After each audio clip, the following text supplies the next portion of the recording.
Ok, buenos días, bienvenidos una vez más a esta sesión en línea, donde vamos a abordar un poco lo que son los trastornos del estado de ánimo en la faceta de trastornos depresivos, ¿sí? ¿Por qué se considera importante el trastorno depresivo, los trastornos depresivos? Básicamente porque es una de las causas número uno de consulta psiquiátrica o psicológica, pues en lo que es la intervención psicológica, y también lamentablemente pues hay una alta correlación entre depresión y suicidio. Por eso es importante abordarlo desde un punto de vista pues explicativo, más que nada para que tengamos ese dato de cómo identificarlo. Como decimos ahorita, pues estas estadísticas que se presentan aquí pues tienen que ver básicamente con literatura pues norteamericana, no es propiamente que refleje el contexto mexicano, pero ciertamente pues es una de las principales causas de suicidio, ¿sí? En ese sentido, cuando hablamos de justamente trastornos del estado de ánimo en el bloque depresivo, pues tendremos que remontarnos a nivel histórico un poco con lo que era la historia de Hipócrates de Cos, como fundador pues de la psicología, o padre de la psicología, o abuelo de la psicología si se prefiere, donde él en uno de sus libros, de sus tratados, pues ya describía justamente las características esenciales de la depresión. En este caso, justamente como se comenta en la imagen, en la ilustración, pues él es el primer médico en describir clínicamente a observación, así a capela, como dicen, sin ningún tipo de instrumental ni tampoco pruebas psicológicas, de observar justamente ese estado de ánimo llamado melancolía, que tiene una alta correlación con lo que es la depresión. Básicamente en ese sentido, él se fijó que los pacientes mostraban una marcada incapacidad o discapacidad para experimentar placer. Básicamente también los pacientes con este tipo de alteración pues mostraban unos intensos sentimientos de desesperanza, la sensación de desesperación profunda, y pues, lógicamente esto lo encuadró bajo el término melancolía, que todavía se sigue usando el término melancolía para describir un estado de ánimo con tendencias a la tristeza, ¿sí? Según el DSM-5, que es la clasificación psiquiátrica actual vigente que hemos estado abordando de alguna manera en este diplomado, pues tenemos la siguiente clasificación: el trastorno depresivo mayor, que incluye el episodio depresivo mayor, la distimia o trastorno depresivo persistente, el disfórico premenstrual, y dos categorías más bien, donde tiene que ver la alteración en el ánimo deprimido, pero concurrente a una intoxicación o a una medicación, o también algún tipo de afección médica, ¿sí? Cuando hablamos del trastorno depresivo mayor, es posiblemente el más notorio, el más notable también, y pues lógicamente el que es hasta cierto punto el más sencillo de identificar. En ese sentido, las características del trastorno depresivo mayor pues tiene que ver justamente con, en esencia, número uno, con unos síntomas que tienen que, bueno, con los síntomas básicamente son los siguientes: un estado depresivo la mayor parte del día, casi diario o todos los días, y básicamente esto se sustrae por el relato subjetivo o por observación de las personas. Disminuye el interés del placer, como habíamos dicho en la diapositiva en unos momentos atrás. El sujeto básicamente pierde peso sin estar a dieta, se afecta también la parte de la función somática. Disminuye o aumenta el apetito, el apetito casi todos los días. Hay insomnio o hipersomnia, es decir, o duerme menos o no puede dormir, o tiene mucho sueño todos los días. Hay agitación o retraso psicomotor. Puede ser que experimente sensaciones de fatiga y pérdida de energía todos los días. Se desvaloriza, tiende a echarse culpas excesivas inapropiadas, que en ese sentido este tipo de culpas o esta conducta de autoculpabilizarse puede ser de una forma incluso delirante, es decir, el sujeto no tiene en realidad la culpa, pero toda la cuestión está a lo mejor que él cree tener la culpa de algo que no lo es. También puede haber una alteración en la capacidad para concentrarse o para pensar de forma clara. Esto se puede reflejado, por ejemplo, en una falta de concentración y en la capacidad también de no poder tomar una buena decisión. Y por último, estos pensamientos, puede haber pensamientos recurrentes de muerte, o sea, ideación suicida. Esto puede ser completamente a diario, pero a diferencia de una tentativa de suicidio real, pues no hay como un plan específico, ¿sí? Decíamos entonces, estos son los síntomas. En cuanto a las características del diagnóstico, va a ser para que podamos decir que una persona, un paciente, y aquí sí necesito ser muy enfático, y sí necesito que si tienes dudas me pregunten, para poder diagnosticar un trastorno depresivo mayor, son durante al menos 2 semanas consecutivas, se va a presentar los síntomas de ánimo triste o deprimido, que son los que mencioné hace un momento. En ese sentido, también se requiere que sea para poder establecer el diagnóstico de episodios de trastorno depresivo mayor, aparte de la duración, o sea, de las más de 2 semanas, tienen que ser al menos 4 de los síntomas señalados. ¿Qué significa esto? Que si el sujeto nada más tiene 1 o 2, eso no es depresión. Puede ser ciertamente una alteración del estado de ánimo, pero no va a ser depresión, ¿sí? O también, si resulta que a lo mejor tiene 2 síntomas nada más, y a lo mejor nada más tiene una mala semana, y pues de donde tiene los síntomas, bueno, ahí se podría decir tampoco que es no es tampoco un trastorno depresivo mayor. Es decir, en el caso de los trastornos del estado de ánimo, muchas veces tienen que ver con la clasificación, o el diagnóstico tiene que ver con lo que es el tiempo. Es decir, si dura más de X tiempo, ya se llama de esta manera. Si dura menos, se llama de esta manera. Igual también con los síntomas. Si presenta tantos síntomas, sí lo es. Si no presenta tantos síntomas, no lo es. Sería tener prudencia con esta situación en el momento de realizar el diagnóstico. Por eso es importante que al momento de que se haga una entrevista o se intente medicar a un paciente, ya sea de manera alopática o homeopática, pues sí preguntemos o sí se revise mucho esta parte de la duración y de la sintomatología en total. Repito, al menos 2 semanas consecutivas, no alternadas. O sea, no esta semana sí, 2 semanas no, y una tercera semana sí. No, son 2 semanas consecutivas al menos, con episodios o síntomas de ánimo triste o deprimido, y los síntomas tienen que ser al menos 4. Si son 2, si es 1, lamento decirlo, no es un trastorno depresivo mayor. Puede ser un episodio depresivo, pero no es un trastorno depresivo mayor.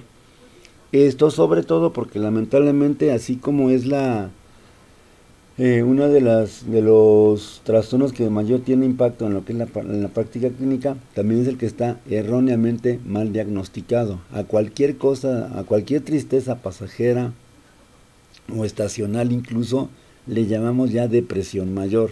Y el problema que viene con esto es que lamentablemente el paciente busca la intervención del terapeuta, del psiquiatra o del médico familiar, pues para justamente aminorar los síntomas, pero lamentablemente está sobrediagnosticado, ¿sí? Dicho esto, tendríamos que hacer una especificación, por ejemplo, el episodio único o episodio recurrente. Es decir, al momento de entrevistarlo, tenemos que establecer si es la primera vez en toda su vida que le pasa esto, o ha habido antes algún tipo de episodios aparte de que está cursando. Eso es importantísimo, porque si de repente el paciente menciona que no es el primero, que ya anteriormente tuvo episodios depresivos, posiblemente estemos ante no nada más un trastorno depresivo mayor, sino ante un trastorno bipolar, ¿sí? Con modalidad unipolar o con énfasis en lo que es la depresión. Por eso va a ser necesario esto. También el nivel de gravedad, de qué tan incapacitante fue. A lo mejor sí, posiblemente el sujeto pues se deprimió, tuvo su sintomatología que no cubría los requisitos, pero también a lo mejor esto obligó que dejara de trabajar, esto obligó que dejara de estudiar, esto lo obligó a que a lo mejor se aislara por más de 15 días o un mes sin salir de su casa, nada que ver con la cuarentena actual. Y también, eso es el nivel de gravedad, pero también tenemos que buscar como forma de especificación a nivel técnico si hay síntomas psicóticos o no los hay, es decir, donde el sujeto confunde la realidad. ¿Qué significa esto? Hay tipos de depresión cuyo pronóstico se empeora cuando el sujeto pierde contacto con la realidad, que por definición eso significa un brote psicótico, perder contacto con la realidad. Señalaba hace un momento que de repente cuando se habla de la culpa, esta culpa a veces puede ser delirante. No hay una causa o una justificación real para atribuirse o autoatribuirse una culpa, pero el paciente quiere tener la culpa de una manera casi obsesiva, ¿sí? Y también tenemos que ver en el momento de hacer especificaciones de su trastorno si el paciente está en una fase de remisión total, es decir, está libre de síntomas, o es solamente una remisión parcial, es decir, no tiene toda la sintomatología, o también la otra faceta que sería si el curso de esta depresión es crónico, es decir, ha durado mucho tiempo. Esto sería lo relacionado al al trastorno depresivo mayor. Pero también tenemos otro trastorno de la familia de la depresión que se llama distimia, o así se le conocía anteriormente, ahora se le conoce en el DSM-5 como trastorno depresivo persistente. En este caso, para este trastorno, básicamente es en esencia la misma definición. Se define como la presencia de un estado de ánimo deprimido, persistente la mayor parte del día, casi durante todos los días, al menos 2 años. Por eso es persistente, ¿sí? La depresión mayor puede ser que en su fase crónica, dure mucho más, pero a lo mejor su inicio es insidioso, es decir, el sujeto tiene todos los síntomas de medio año para acá. Pero en este caso, cuando hablamos de un trastorno depresivo persistente o distimia o trastorno distímico, el sujeto tiene el estado de ánimo deprimido diario durante mínimo 2 años o más, ¿sí? O sea, el sujeto lleva viviendo con depresión 2 años. Digamos que, por así decirlo, contra toda lógica, este tipo de trastorno es menos grave que el depresivo mayor. Menos grave, ¿por qué? Porque finalmente el sujeto sí puede todavía valerse por sí mismo, aunque tiene la sintomatología, ¿sí? De hecho, sigue poseyendo las mismas características de diagnóstico y los síntomas del episodio depresivo mayor, pero es más atenuado, ¿sí? También se especifica, por ejemplo, que este trastorno depresivo persistente o distímico lo pueden presentar los niños y los adolescentes, pero en el caso de ellos va a ser mínimo 1 año con los síntomas depresivos. En el caso de los niños sería como conveniente hacer una aclaración prudente al respecto de que los síntomas depresivos no son nunca iguales a los del adulto. Es decir, en el caso del niño, el niño puede manifestar un comportamiento completamente agresivo, con un comportamiento hostil, y no como en el caso del adulto, que es una situación de tristeza crónica. En el caso del niño se maneja de manera diferente. Y también un criterio que se debe de considerar justamente para para su diagnóstico, pues es que el sujeto no deberá estar libre de síntomas durante al menos 2 meses seguidos. Es decir, ¿qué significa esto? El listímico entonces va a durar diario al menos 2 años, pero dice aquí que el sujeto no deberá estar libre de síntomas durante al menos 2 meses seguidos. Es decir, puede ser que los síntomas depresivos pasen, o remitan, pero esa duración tiene que ser inferior a los 2 meses seguidos, ¿sí? O sea, básicamente se cura, no sé, 15 días, un mes, y ya, vuelve a empezar otra vez con su sintomatología, ¿sí? En cuanto a la sintomatología que presenta, pues es básicamente los mismos de la gama depresiva mayor: pérdida de apetito, aumento del apetito, insomnio, hipersomnia, falta de energía o fatiga, aunque insisto, en el caso de los niños suele ser al revés, están muy irritables y incluso pueden estar muy agresivos. Suelen manifestarse también sensación de baja autoestima, incapacidad para concentrarse, que sean síntomas cognitivos, y la sensación de sentimientos de desesperanza. Ese sería entonces el trastorno depresivo persistente o distimia. Otra categoría que también menciona el DSM-5, pues es el llamado trastorno disfórico menstrual. Le van a aparecer exclusivamente hablando mujeres y se caracteriza, al igual que la depresión mayor, por inestabilidad emocional, irritabilidad, disforia, que es básicamente un estado de ánimo inapropiado, y síntomas de ansiedad que ocurren repetidamente, mensualmente, durante la fase premenstrual, antes de que empiece la regla, y remiten alrededor del inicio de la menstruación o poco tiempo después. O sea, la paciente, en este caso, no el paciente, la paciente estaría mostrando los síntomas que se mencionaron, acaban de mencionar, poquito antes de que empiece su menstruación, su regla, su periodo, y posiblemente estos síntomas vayan a quitarse después, cuando inicie la menstruación. Aquí básicamente la explicación básica va a ser un desequilibrio a nivel hormonal, ¿sí? Estos síntomas conductuales, por ejemplo, lo que es el estado de ánimo abatido, y los síntomas físicos, la falta de energía, falta de apetito, insomnio, hipersomnia, pues van a estar presentes siempre, o sea, las 12 veces al año, durante al menos un año. Es decir, la mujer, muchacha o señora o dama, pues en cuestión, que a lo mejor presenta una alteración del estado de ánimo por primera vez y nunca la va a presentar hasta a lo mejor entre 1 año y medio, pues no se podría diagnosticar como un disfórico menstrual, ¿sí?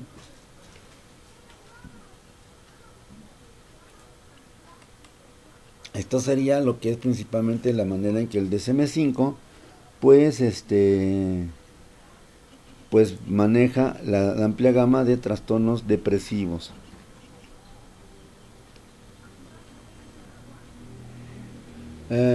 También a continuación quisiera a lo mejor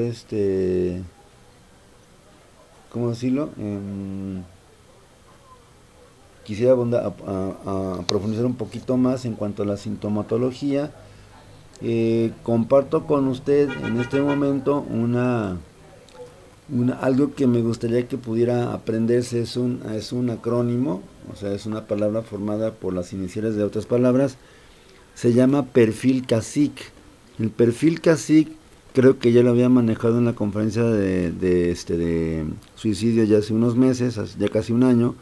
Es justamente de repente las habilidades cognitivas, afectivas, sociales, interpersonales y somáticas que se pueden o no ver alteradas en un paciente con un trastorno mental, ¿sí?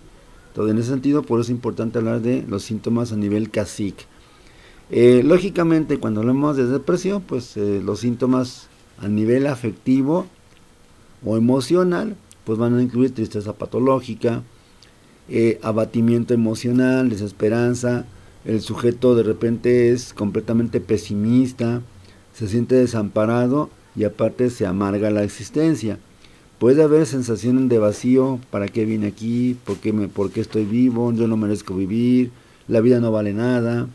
O puede también mostrarse insensible a cualquier gama de respuesta emocional, ya sea depresiva o maníaca. Es decir, el sujeto pareciera que no tiene ningún tipo de respuesta emocional. Puede haber disforia, que es un estado de ánimo inapropiado, anedonia, la incapacidad para sentir placer, ansiedad o miedo intenso. Puede haber también la experimentación de sentimientos de soledad, aislamiento, culpa y fracaso, ¿sí? Curiosamente, los pacientes deprimidos son los que mayor tienen un umbral muy alto a la cuestión de intolerancia al fracaso, ¿sí? Justamente cuando intentan hacer las cosas que a lo mejor, digamos, forzados por el terapeuta, por un familiar o por una persona significativa, de repente lo intentan hacer, fallan, y ese error, lejos de alguna manera hacerlos crecer, pues va a tender a deprimirlos todavía más. Esos serían los síntomas afectivos y emocionales. Por otro lado, tenemos también los síntomas que tienen que ver con el pensamiento o síntomas cognitivos. Hablamos que el sujeto con trastorno depresivo o con depresión, pues tiene fallos en la atención selectiva, en la atención voluntaria y también en la memoria. Tendríamos que ver si una persona que a lo mejor tiene olvidos recurrentes, tendríamos que vigilar su estado de ánimo, ¿sí? También estos pacientes a nivel de cognición, pues tienen lo que se llama atención autofocalizada, centrada sobre todo en estímulos negativos. Y obviamente esto nos da como resultado una autovaloración muy negativa. ¿Qué significa todo esto? Bueno, pues en pocas palabras, que el sujeto está muy al pendiente de sus propios errores. También está muy al pendiente de lo que son los estímulos negativos ambientales. Es decir, una crítica la magnifican, la exageran. A lo mejor un comentario negativo, una omisión, por ejemplo en el saludo, lo tienden a valorar de forma muy negativa, muy polarizada. Una característica esencial justamente de estos pacientes es un pensamiento polarizado. Solamente ven las cosas en dos extremos, o bueno o malo, o blanco o negro. No hay gris, no hay más o menos bien o más o menos mal. Todo es o malo o bueno, o blanco o negro. O también de otra manera, si lo es, o estás conmigo o estás contra mí, ¿sí?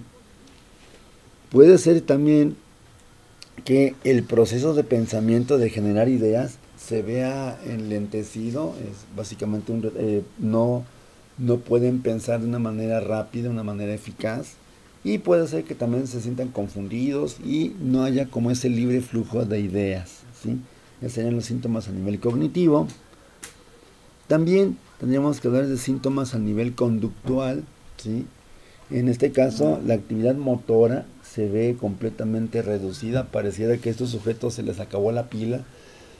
Típicamente, a lo mejor un trastorno por déficit de atención y hiperactividad, pues se caracteriza por esa pila en exceso, como las pilas del conejito.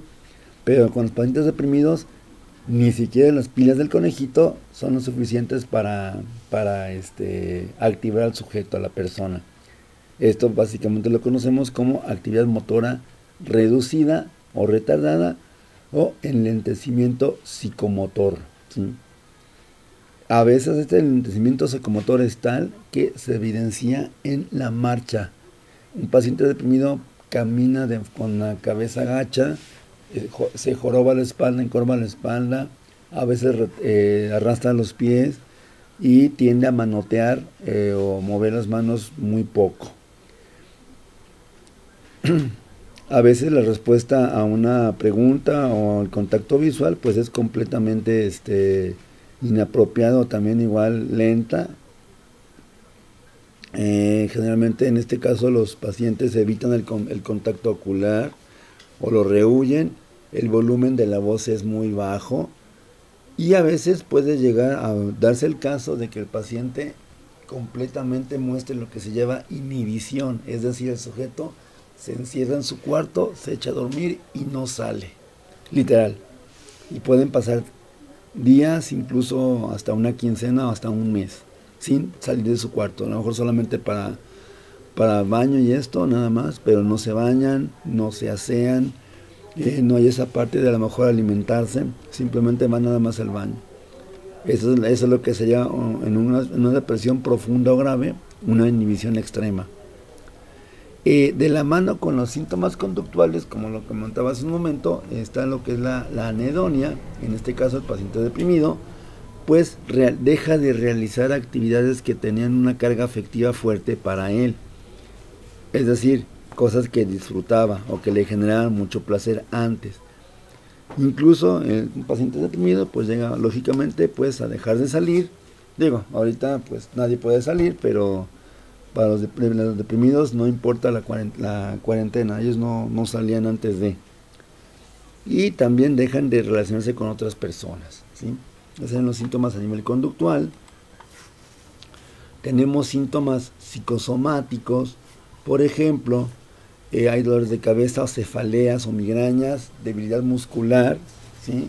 Dolores en los músculos, articulaciones, puede haber visión borrosa, sequedad en la boca, molestias en el abdomen, puede haber soltura del estómago, diarrea, flatulencias, constipación, vómitos o náuseas. Típicamente también los síntomas somáticos de una depresión incluyen problemas o alteraciones del ritmo circadiano, es decir, esto del ritmo circadiano va a ser básicamente el sueño, es decir, o duermen más o duermen muy poco, puede haber insomnio de fase inicial, es decir, tiene problemas para dormirse, de repente son las 3 de la mañana y no puede dormirse, o otro puede ser que se duerma a sus horas y el sujeto se despierta a las 3 de la mañana y ya no puede volver a conciliar el sueño, ¿sí? También los síntomas somáticos pues justamente se acompañan también de la falta de energía, pérdida del apetito, y típicamente estos sujetos pierden pues esa digamos la libido, baja la libido en pocas palabras, es decir, no tienen ganas de tener sexo, ni siquiera el sexo ya es atractivo para ellos. O sea, entonces los síntomas a nivel somático.